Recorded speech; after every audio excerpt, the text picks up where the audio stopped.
Hi, boys and girls. I'm going to continue reading from Charlotte's Web, Chapter 3. Escape. The barn was very large. It was old. It smelled of hay and it smelled of manure. It smelled of perspiration of tired horses and the wonderful sweet breath of patient cows. It often had a sort of peaceful smell, as though nothing bad could ever happen again in the world. It smelled of grain and of harnesses and of axle grease and of rubber boots and of new rope. And whenever the cat was given a fish head to eat, the barn would smell of fish. But mostly it smelled of hay. For there was always hay in the great loft up ahead, and there was always hay being pitched down to the cows and the horses and the sheep. The barn was pleasantly warm in the winter when the animals spent most of their time indoors. It was pleasantly cool in the spring and in the summer, when the big doors stood wide open to the breeze. The barn had stalls on the main floor for the workhorses, tie-ups on the main floor for the cows, a sheepfold down below for the sheep, a pig pen down below for Wilbur. And it was full of all sorts of things that you find in barns. Ladders, grindstones, pitchforks, monkey wrenches, lawnmowers, snow shovels, axe handles, milk pails, water buckets, empty grain sacks, and rusty rat traps. It was a kind of barn that swallows like to build their nest in. It was a kind of barn that children like to play in, and the whole thing was owned by Fern's uncle, Mr. Homer Zuckerman. Wilbur's new home was in the lower part of the barn, directly underneath the cows. Mr. Zuckerman knew that a manure pile is a good place to keep a young pig. Pigs need warmth, and it was warm and comfortable down there in the barn cellar on the south side. Fern came almost every day to visit him. She found an old milking stool that had been discarded, and she placed the stool in the sheepfold next to Wilbur's pen. Here she sat quietly during the long afternoons, thinking and listening and watching Wilbur. The sheep soon got to know her and trust her.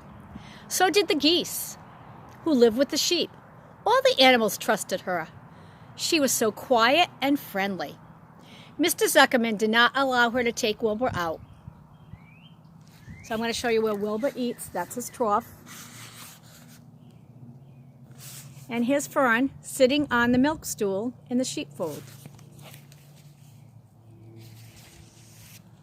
And Mr. Zuckerman did not allow Fern to get into the pig pen. But he told Fern that she could sit on the stool and watch Wilbur as long as she wanted to. It made her happy just to be near the pig, and it made Wilbur happy to know that she was sitting there, right outside his pen. But he never had any fun. No walks, no rides, no swims. One afternoon in June, when Wilbur was almost 2 months old, he wandered out into the small yard outside the barn. Fern had not arrived for her usual visit. Wilbur stood in the sun, feeling lonely and bored. There's never anything to do around here, he thought. He walked slowly to his food trough and sniffed to see if there was anything that had been overlooked at lunch. He found a small strip of potato skin and he ate it. His back itched, so he leaned against the fence and he rubbed against the boards. When he tired of this, he walked indoors, climbed to the top of the manure pile, and sat down. He didn't feel like going to sleep. He didn't feel like digging. He didn't feel like standing still, and he was tired of lying down. I'm less than 2 months old, and I'm tired of living, he said. He walked out to the yard again. When I'm out here, he said, there's no place to go in but in. When I'm indoors, there's no place to go but out in the yard. That's where you're wrong, my friend, said a voice. Wilbur looked through the fence and saw the goose standing there. You don't have to stay in that dirty little yard, said the goose, who talked rather fast. One of the boards is loose. Push on it. Push on it. And come on out. What? Said Wilbur. Say it slower. At the risk of repeating myself, said the goose, I suggest that you come on out here. It's wonderful out here. Did you say a board was loose? That I did, said the goose. Wilbur walked right up to the fence and saw that the goose was right. One board was loose.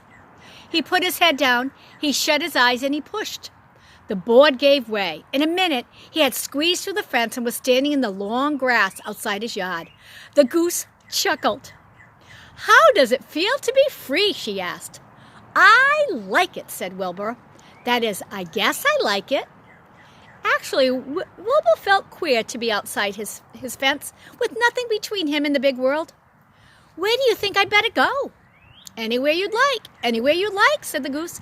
"Go down through the orchard, root up the sod, go down through the garden, dig up the radishes, root up everything, eat grass, look for corn, look, look, look, look, look. Look for oats, run all over, skip, dance, jump and prance. Go down through the orchard and stroll in the woods. The world is a wonderful place when you're young." "I can see that," replied Wilbur. He gave a jump in the air, he twirled. He ran a few steps, stopped, and looked all around. Sniffed the smells of the afternoon, and then he set off walking down the orchard, pausing in the shade of the apple tree. He put his strong snout into the ground and began pushing and digging and rooting. He felt very happy. He plowed up quite a bit of ground before anyone noticed him. Mrs. Zuckerman was the first to see him. She saw him from the kitchen window. She immediately shouted for the men. "Homer!" she cried. "Pigs out, Lurvy! Pigs out! Pigs out! Homer! Lurvy! Pigs out! He's down there under the apple tree." "Now the trouble starts," thought Wilbur. "Now I'll catch it." The goose heard the racket, and she too started hollering. "Run, run, run! Run downhill! Make for the woods, she shouted to Wilbur. "They'll never, never, never, never catch you in the woods." The cocker spaniel heard the commotion, and he ran out from the barn to join in the chase. Mr. Zuckerman heard, and he came out of the machine shed where he was mending a tool. Lurvy, the hired man, heard the noise and came up from the asparagus patch where he was pulling weeds. Everyone walked towards Wilbur, and Wilbur didn't know what to do. The woods seemed a long way off. Anyway, he had never been down there in the woods and wasn't sure he would like it. "Get around behind him, Lurvy," said Mr. Zuckerman, "and drive him towards the barn. I'll take it easy. Don't rush him. I'll go and get a bucket of slops." The news of Wilbur's escape spread rapidly among the animals on the place. Whenever any creature broke loose on Zuckerman's farm, the event was of great interest to all the others. The goose shouted to the nearest cow that Wilbur was free, and soon all the cows knew. And one of the cows told one of the sheep, and soon all the sheep knew. The lambs heard it from their mothers. The horses in their stalls in the barns pricked up their ears when they heard the goose hollering, and soon all the horses had caught on to what was happening. "Wilbur's out," they said. Every animal stirred and lifted its head and became so excited to know that one of his friends had gotten free and was no longer penned up or tied fast. Wilbur didn't know what to do or which way to run. It seemed as though everybody was after him. If this is what it's like to be free, he thought, "I believe I'd rather be penned up in my own yard." The cocker spaniel was sneaking up on him from one side. Lurvy, the hired man, was sneaking up on him from the other side. Mrs. Zuckerman stood ready to head him off if he started for the garden, and now Mr. Zuckerman was coming towards him carrying a pail. "This is awful," thought Wilbur. "Why doesn't Fern come?" Wilbur began to cry. The goose took command and began to give orders. "Don't just stand there, Wilbur. Dodge about, cried the goose. "Skip around, run about, slip in and out. In and out, in and out, in and out. Make for the woods. Twist and turn." The cocker spaniel sprang for Wilbur's hind legs, and Wilbur jumped and ran. Lurvy reached out and grabbed. Mrs. Zuckerman screamed at Lurvy. The goose cheered for Wilbur. Wilbur dodged between Lurvy's legs. Lurvy missed Wilbur and grabbed the spaniel instead. "Nicely done, nicely done, nicely done," cried the goose. "Try it again, try it again." "Run downhill," suggested the cows. "Run towards me," yelled the gander. "Run uphill," cried the sheep. "Turn and twist," honked the goose. "Jump and dance," said the rooster. So here is Mr. and Mrs. Zuckerman. You can see he's carrying slops. And here is the commotion that's going on. You can see the animals behind Wilbur, and you can see everyone running about.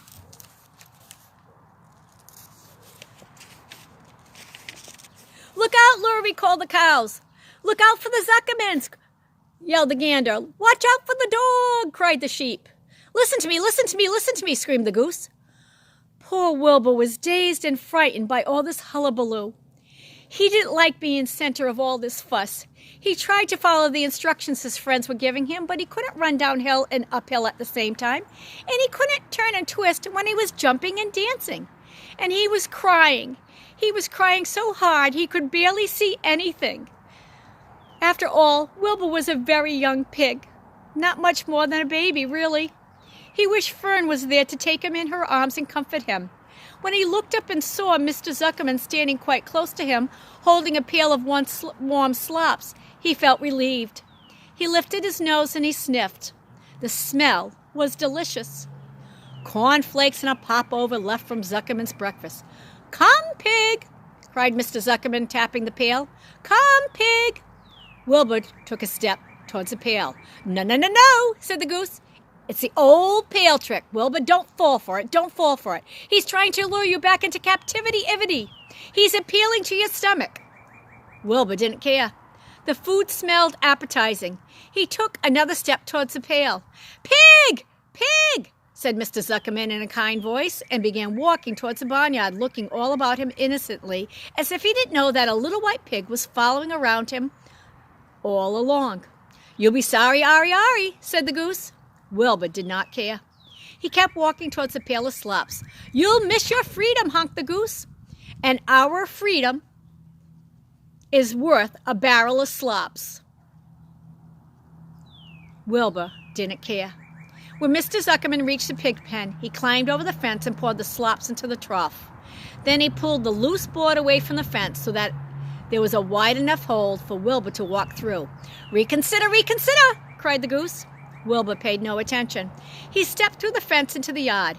He walked to the trough and took a long drink of slops, sucking in the milk hungrily and chewing the popover. It was good to be home again. While Wilbur ate, Lurvy fetched a hammer and some 8-penny nails and nailed the board in place. Then he and Mr. Zuckerman leaned lazily on the fence, and Mr. Zuckerman scratched Wilbur's back with a stick. "He's quite a pig," said Lurvy. "Yes, he'll make a good pig," said Mr. Zuckerman. Wilbur heard the words of praise. He felt the warm milk inside his stomach. He felt the pleasant rubbing of the stick along his itchy back. He felt peaceful and happy and sleepy. This had been a tiring afternoon. It was still only 4 o'clock, but Wilbur was ready for bed. "I'm really too young to go out into the world alone," he thought, as he lay down. End of chapter 3.